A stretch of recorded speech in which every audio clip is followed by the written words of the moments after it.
somebody that is hooked up. そうですね。海のから始まってますよね。飛びだー！ If someone asked you, what's your favorite in-cage moment in boxing or MMA, what would you say? I bet 90% of you would scream, knockout. And let's be real, the more brutal, the better, right? Who cares if you drop $100, heck, even $150, to watch a match that lasts all of 13 seconds? You didn't come for a chess match. You came to see someone's lights get turned off. So buckle up, because today I'm dishing out some of the most savage, career-ending knockouts that have ever gone down in the ring. Look at Claxton, man. Very athletic, but real quick with those. So, as you've probably seen, the whole Mike Tyson versus Jake Paul thing is everywhere right now. Let's make Jake Paul sweat a little by bringing up one of the most brutal massacres Tyson ever unleashed on poor Michael Spinks in 1988. You think Jake's ready for that? I don't know, man, because what Tyson did to Spinks was just plain savage. Pacino goes to work again. Tyson not a... Spinks strutted into that ring, undefeated, probably thinking he had a chance, like he was going to give Tyson a run for his money. But let me tell you, the second Tyson's eyes locked onto him, you could practically see Spinks reconsidering every life decision that got him there. The energy was terrifying, the kind that makes grown men question their existence. And Spinks, the dude didn't even have time to blink before Tyson unleashed a combo that probably rearranged his ancestors. How fast was this whole thing over? Try 91 seconds. Yeah, you heard that right. Spinks went from undefeated champ to what just hit me in less than 2 minutes. First time Michael Spinks has ever been down in a professional fight. And he's down. And just like that, Spinks' undefeated streak was shattered. Tyson didn't just knock him out, he retired him. Spinks never fought again after that. Not because he didn't want to, but because after getting hit like that, what's the point? Tyson didn't just win. He ended an entire career in under 2 minutes. A right hand right on the chin. 6, 7, 8. Now, speaking of absolute destruction, let's jump to another legendary beatdown. George Foreman versus Michael Moorer in 1994, writing Foreman's boxing obituary in their heads. But George, he's just biding his time, letting Moorer have his little fun while he waits for the perfect moment to turn this kid's world upside down. And then, just one. Foreman let loose a punch that felt like it carried the weight of every single second of his 20-year career. Moore's down and out. That punch could have knocked out a bull. Foreman, at 45, had just knocked out this young, fresh-faced champion, and in doing so, became the oldest heavyweight champion in history. And something similar is going to happen in Mike vs. Jake, I can bet.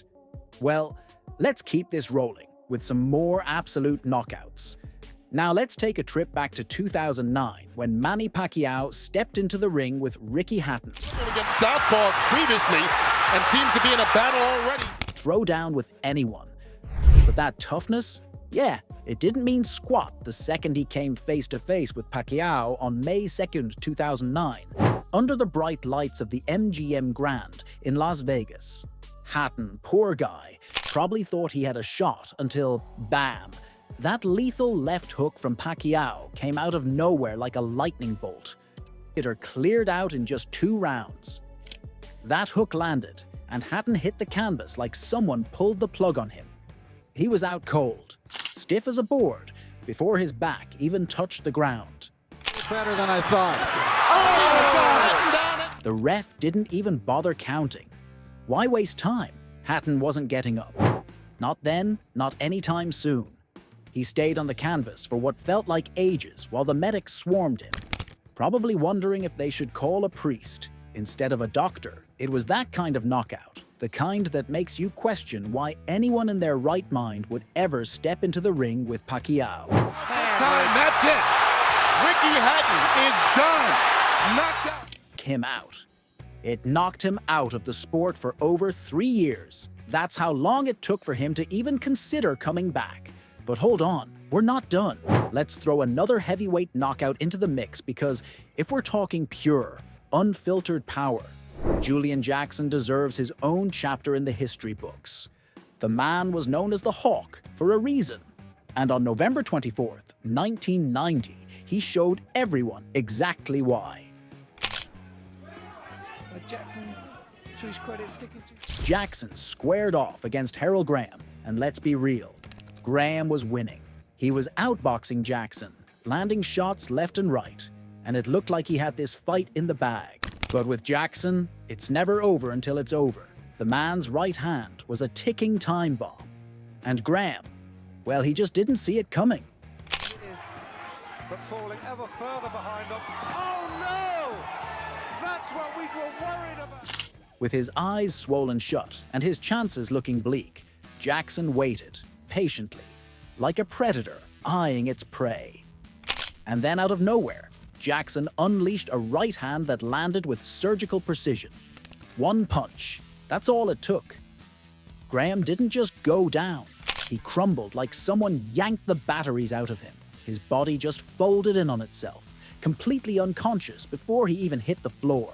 The way he fell was almost eerie, like someone flipped a switch and his legs just gave up. Oh, would you believe it? Now let's talk about Thomas Hearns. We're not just throwing around the nickname The Hitman for fun. This guy was the real deal, and on June 15th, 1984, to him forever.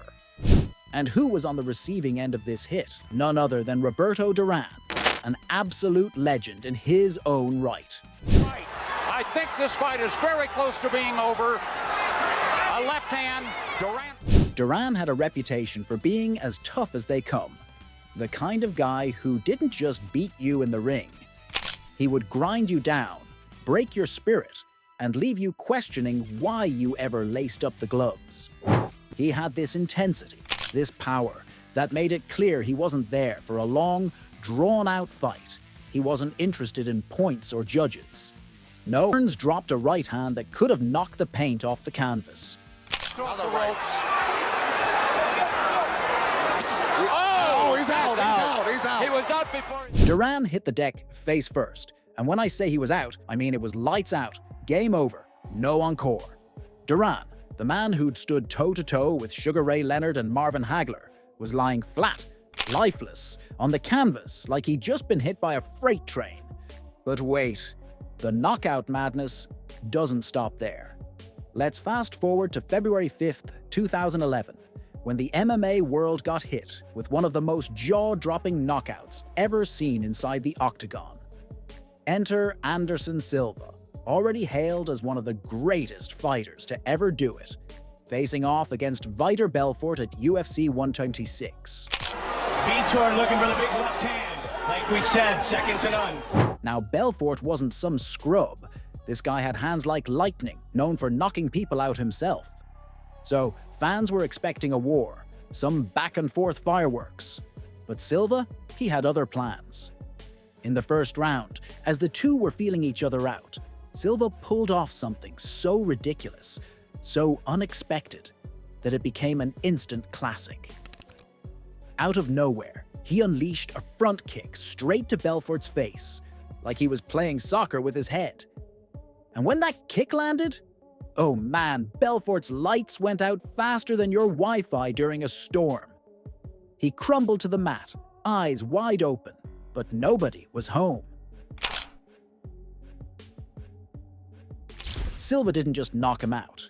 He turned Belfort into a statue, frozen in place with no clue where he was or what just hit him. The crowd went absolutely ballistic. But Silva, he didn't even flinch. The man just stood there, cool as a cucumber, like he knew this was just another day at the office. So if you're into boxing or MMA, there's no way you haven't heard of these knockouts, right? But hey, maybe I missed something even more brutal. If you've got a KO in mind that tops these, hit up the comments and let me know. And while you're at it, smash that subscribe button. Because if you made it this far, you obviously had a good time.